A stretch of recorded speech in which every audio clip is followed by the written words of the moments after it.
Hello everyone, welcome back to another Project Gladiator weather forecast. Today I'll be covering the weather for February 27th of 2024.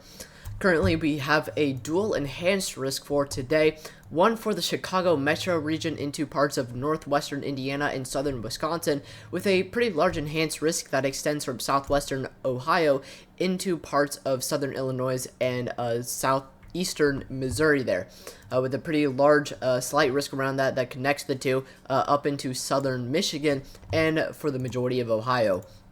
Threats for today do include a dual 10% tornado risk with the possibility of strong tornadoes for this region. That's what those dashes mean in that 10% tornado risk area. For our wind threat, we do have a 30% for the southern enhanced risk, and it is hatched, meaning that we could see the probability of destructive wind gusts. And then for our hail risk, we have another hatched area, but also a 30% for the northern enhanced risk, with a hatched area that does extend down into the southern enhanced risk, meaning that we could see the probability of gorilla hail, potentially bigger than 1 inch. So we definitely have quite the situation on our hands for today. For tomorrow, we are looking at a marginal threat that is going to extend down from Vermont, central New York, into eastern and central Tennessee, mainly for the Cumberland Plateau and the Tennessee Valley. Threats for tomorrow do include a small 2% tornado risk for eastern Kentucky into West Virginia and southeastern Ohio. Our wind threat is the main concern for tomorrow, with a very large 5% for the entire marginal threat area, and then we don't really have all that much of a hail risk. For our day 3 outlook, currently nothing severe is issued, but we do have a few TSTM risks. And then for our day 4 to day 8 outlooks, we don't have anything issued, but something I do want to note is that day 6 to day 8 does indicate predictability too low, so we may have the potential for severe weather on our day 6 to day 8 outlooks upcoming. Taking a look at our weather model, starting off with our 500 millibars like we usually do. Sorry I couldn't get to this earlier. We do have a few storms ongoing, including 2 tornado warnings at this time. Storms have already developed, and we do have a tornado watch currently issued for northern Illinois into northwestern Indiana. So this is an ongoing risk. We are waiting for storm development on the southern enhanced risk. However, storms have already initiated for the northern enhanced risk there. And we already do have an observed tornado on the ground as I am making this. So sorry I kind of tardy to the party, but I did have a mandatory band concert that I did have to do. So after this forecast, I am planning on going live. So taking a look at our weather model, starting off with our 500 millibars like we usually do, we do have a very vigorous trough that we have been watching for the past week or so. We are expected to see this move into the region. Storms are actually currently firing mainly along a prefrontal dry line, which is somewhere across this area. And kind of riding this subtropical jet here. We actually don't have a whole lot of forcing from this main trough just yet. However, as this trough moves into the region, starting around 10 p.m., we should see the majority of the forcing come out of that. And this is a quite vigorous trough. We are expected to see it increase to potentially 113, 114 miles per hour at 500 millibars, and that should definitely provide us with a very large amount of shear, and then that is going to continue to increase as we move into tomorrow, upwards of 140, 130 miles per hour, which is going to increase shear even more. However, we are expected to see instability decrease as we do move in tomorrow. Taking a look at our 700 millibars and our low-level jet, mainly taking a look at shear, we definitely have a very vigorous low-level jet here, potentially upwards of 180, potentially, or sorry, not 180, 78 to maybe 80 miles per hour is currently feeding into this region. That's applying it with a absolutely insane amount of shear to this region. We definitely have a very vigorous low-level jet, and we should definitely see a lot of shear across this region as a result. Again, this low-level jet is expected to increase at least a little bit as we do move in tomorrow, as that 500 millibar jet streak increases as well. Taking a look at our 200 millibars on pivotal weather real quick, currently we are looking at a very vigorous upper level jet. we are definitely going to see a lot of shear come out of this. We are seeing upper level flow potentially upwards of 170 knots, which is absolutely insane for this region. Albeit we don't have a whole lot of split flow, but we do have an insane amount of speed shear coming out of this. So definitely a very big hail risk is expected for today as a result of how strong our upper levels are. But we shouldn't really see that insane kinematic lift from split flow in the upper levels because it is mostly zonal for now. While we are on the topic of shear, I do want to take a look at our storm relative helicity and how much directional shear we are expected to see for this region and how that's going to affect our tornado risk. So taking a look at the northern enhanced risk, where we do have a 10% tornado risk for mainly this region. Storms are actually firing a little bit to the north, so the enhanced risk region should be actually a little bit up here. But we do have quite a lot of shear across this region. It doesn't look too great on models, however, it is definitely quite big whenever we pull out the tool that actually lets us see how much shear is across this region. We are seeing upwards of 300 to 400 meters squared to second squared of directional shear, which is definitely going to support at least somewhat of a tornado risk, and definitely somewhat of a potential for a strong tornado across this region. And then we can also take a look at the southern enhanced risk, where we have that much larger 10% tornado risk area. We are seeing even more shear down here as well, where we could see storm relative helicity values range anywhere from 400 to 500 to potentially 600 across this region. Something I do want to note before I do go any further with this forecast is that we do have an insane amount of discrepancy between models. So one thing may be different that I'm looking at may be different on another model, and that's kind of why forecasting this setup was such a nightmare, because there was hardly any agreement between models. So I do want to note that as we do continue going forward. And there is just multiple things wrong with the forecast in general, and too many things that could go wrong. So this is a very conditional tornado risk. Taking a look at our bulk shear, mainly taking a look at how much speed shear we are expected to see across this area and the risk for hail. I do want to switch to our hail outlook really quickly, just so you can get a better idea of what our hail outlook's going to look like.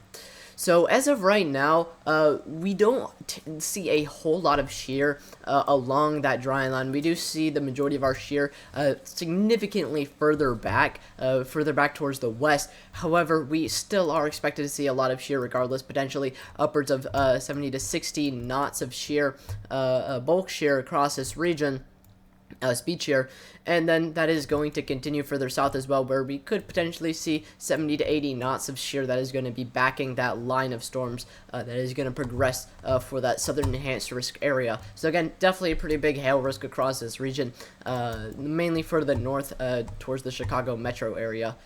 Taking a look at our composite reflectivity so we can go over general radar analysis as well as our timing for storms. Keep in mind that we do have storms currently ongoing for this region, mainly for the enhanced risk region to the north. We currently don't have any storms ongoing for the southern enhanced risk region. So storms are currently ongoing, so I can't really give a start time. However, I can give an end time. We are expected to see these storms move out into Lake Michigan, but mainly impact the Chicago Metroplex area anywhere from 9 p.m. to 10 p.m.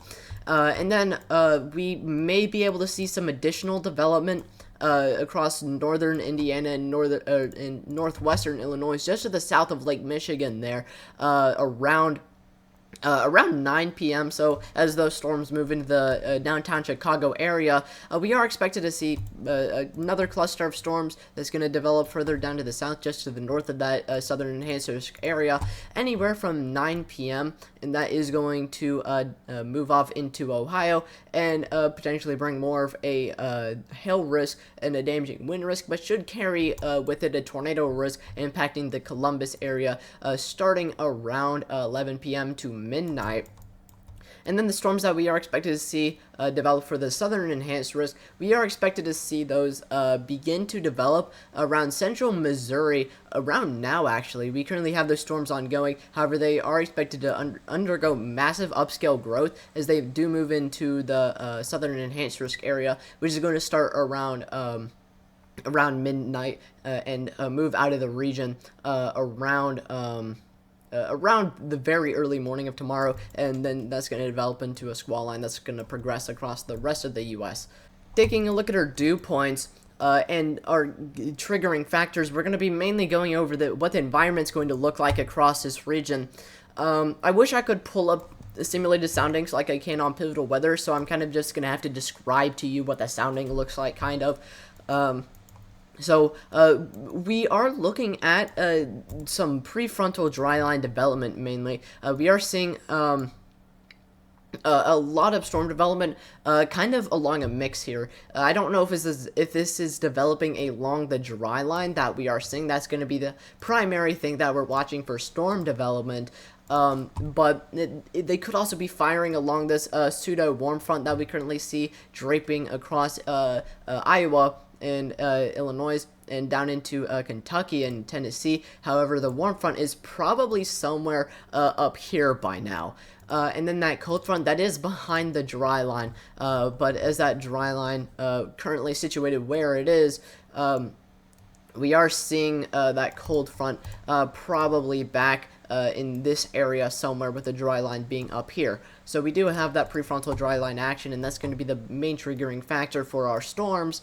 And they could also be firing off of warm air advection across this region as well. But we are expected to see some decent moisture, kind of, not really. The quality of our moisture is very questionable, but we should see dew points are going to be around the mid 50s to the upper 50s, with some dew points are going to be getting into the 60s, the low 60s further south for the southern enhanced risk area. However, the quality of our moisture is quite limited because we have a very shallow moist layer, and I don't think it extends above 700 millibars whatsoever, maybe not even 850 millibars last time I looked at observed soundings. So we have a very shallow moist layer, and that is giving us quite a lot of uncertainty about how storms are expected to act across this region. Taking a look at our temperatures, we are seeing some very decent temperatures across this region. However, it does come to a concern whenever it does become nighttime around midnight, whenever those storms are expected to develop along the southern enhanced risk area. However, for the storms that are currently ongoing, they are experiencing temperatures that are around the mid 60s, which is definitely fairly decent. Should definitely provide us with some very decent and ample instability for severe thunderstorms. And then for the southern enhanced risk region, these storms are expected to develop much later tonight. However, we are expected to see temperatures that are going to be ranging anywhere from the upper 60s to the low 60s, which should also provide us with some fairly decent instability. Taking a look at our lapse rates across this region, we are definitely looking at some fairly decent lapse rates here as well. We are looking at lapse rates that are potentially ranging anywhere from the mid 7s to potentially the low 8s, which is very, very good. This is definitely going to help quite a lot with the instability for storms across this region. Should definitely fuel a lot of our storms. It should definitely help with instability quite a lot. Should also help with the hail risk, because lapse rates does make it colder the higher up you go, and that kind of moves the cold layer and the optimal layer for hail development further down to the ground, which is easier to reach by a strong updraft. So that should help with the hail risk. But it should also overall help with the robustity of storms and overall storm organization. Should definitely help with various fields for storm development for today. Taking a look at our convective inhibition, this was one of the major concerns that we had for the severe thunderstorm risk for today, because we have an insane amount of convective inhibition across this region. And that kind of brought us a concern, because this could have been either a bust or boom type of event where the cap could have just suppressed anything. However, that cap has broken, which is making it rather concerning, because that cap is definitely going to help with potentially quite explosive storms. However, that convective inhibition is still across the area, so it may limit storms somewhat. Overall, the cap was kind of a big issue with storms today, especially with that very shallow moist layer, which wasn't helping at all. And if this cap breaks, which it already has, we are still waiting on the southern line of storms. However, this could definitely help with overall explosiveness of storms and make things quite scary and quite violent very quickly. And it should definitely help with instability and heat building underneath it as well. Taking a look at our most unstable cape, and then we'll take a look at our surface cape and then our 0 to 3 kilometer cape, mainly focusing on the northern enhanced risk, and then we'll go to the southern one. We are looking at a very juicy atmosphere here. Cape values, MU cape values for the overall atmosphere, upwards of 2,000, potentially up to the low 2,000s, 2,200. I did see a 2,200 somewhere in there. A very juicy atmosphere, definitely going to be able to fuel the risk for tornadoes, and with the amount of shear that we have across this region, we are definitely looking at the risk for a quite scary tornado risk for today, especially with the metroplex of Chicago being right there. And then for the southern enhanced risk, we are expected to see lower instability, but it should definitely fuel our risk for severe thunderstorms nonetheless. We shouldn't see any problems with instability across the southern enhanced risk for today. Taking a look at our surface instability, we are expected to see the majority of our MU cape just translate down to our surface cape, so there's not really much to be said. However, it does come quite a concern because we do have that surface cape that is going to allow for that inflow layer to reach the ground and allow for surface rotation, so we should have no problem with tornadic development and surface instability. Taking a look at our 0 to 3 kilometer instability, we are definitely expected to see a very juicy atmosphere still here as well with our 0 to 3 kilometer instability, with a 0 to 3 kilometer instability that isn't going to be terribly strong, but should aid with storm development nonetheless. And it is quite scary looking whenever we just have a whole lot of surface instability, or 0 to 3 kilometer instability, right where storms are currently ongoing with multiple tornado warnings. So again, we should have no problem with 0 to 3 kilometer instability. Should aid with overall storm development quite a lot, and should definitely help fuel those storms and our tornado risk. And then for our storms further down to the south, a lot of the same thing. We may see a little bit more widespread, more steady 0 to 3 kilometer instability. However, should definitely aid with storm development and fueling those storms quite a lot, and should definitely help with that tornado risk. Taking a look at our energy helicity index values, mainly going over our tornado risk, we're going to be taking a look at both the southern and northern 10% tornado risks. And let me tell you, these are some of the best energy helicity index values that I've seen for a conditional tornado risk, I think, since the start of my YouTube channel. We've seen widespread energy helicity index values that were ranging anywhere from 4 to up to 7, which is absolutely insane and very indicative of the possibility of not only just tornadoes, but potentially strong tornadoes across this region. Of course, we do have all that conditionality. However, if we had much more confidence, I could see this going up to a 15% tornado risk. However, I don't want to jump the gun on this, but there is a whole lot of conditionality and too many things that could go wrong, so we don't have that 15% tornado risk, which I think was a very good thing on the SBC's part. We do have very, very supportive energy helicity index values for the northern 10% tornado risk, anywhere from, not anywhere from, but up to 4.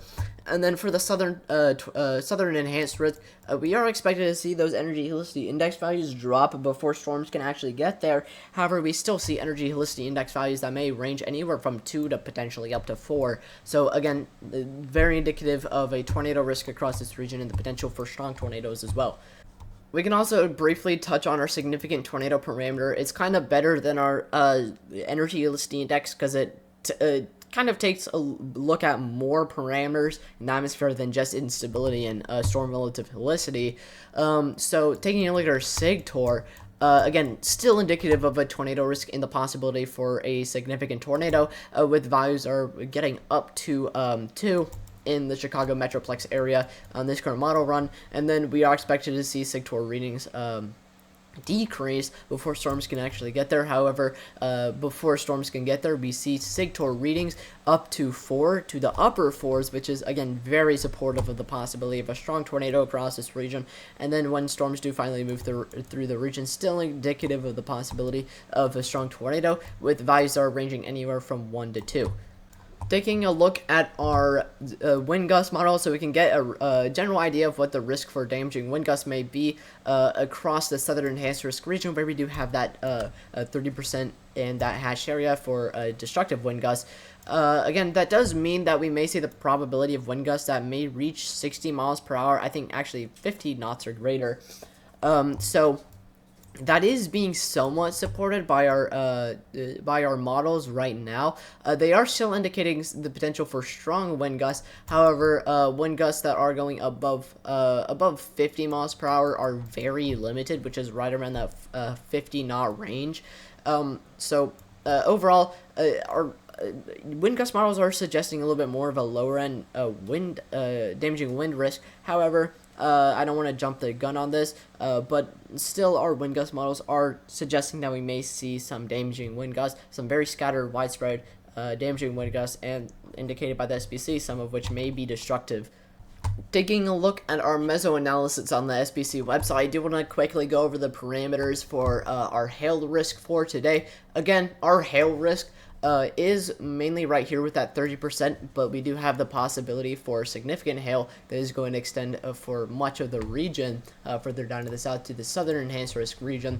So as of right now, current meso-analysis models are indicating that we are going to see the probability of some large hail with significant hail parameters that are getting upwards of 3, again supporting that risk for large hail. And then we can also take a look at our SARS hail size to kind of give us the general idea of what the risk for, or how big the hail may be across this region.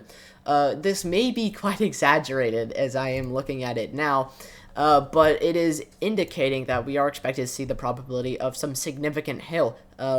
We are seeing currently we are seeing hail risks or SARS hail risk or SARS hail sizes that are getting up to 4. That's what this white is right here. That's what that white is. That indicating greater than 4 to greater than 4 inches of hail. But generally for the entire area, we are seeing an average of around 2 inches. Which is definitely not out of the question. There were some storm spotter reports that were getting very close to 2 inches. They were getting up to 1.25 and 1.75 inches inch of hail.